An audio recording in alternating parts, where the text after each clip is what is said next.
en akvarie med en kanonslag inde i toppen.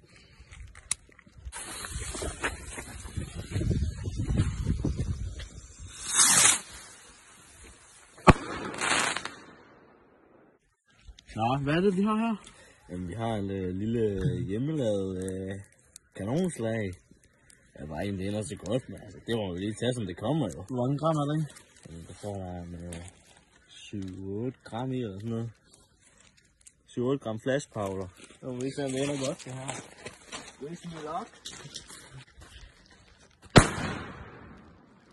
Det er en raket, hvor at lunden falder ud, og så putter lunden op i et andet hul.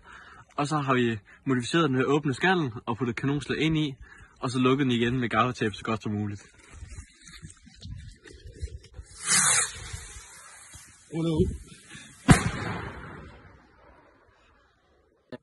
Okay, så har vi en raket, hvor at der er bang hele vejen op igennem kanonslag, og så er der hyl, og slået af med kanonslag helt op i toppen efter selve raketten.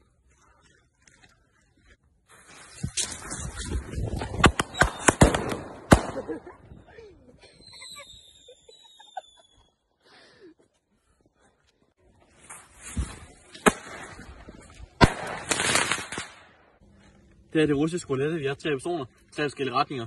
Så må vi se, hvem der er os, der dør.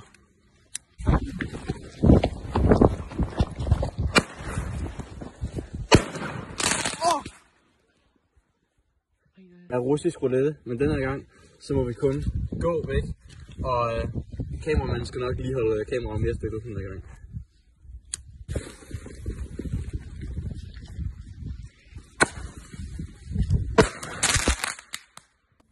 Så har vi sådan en trækning.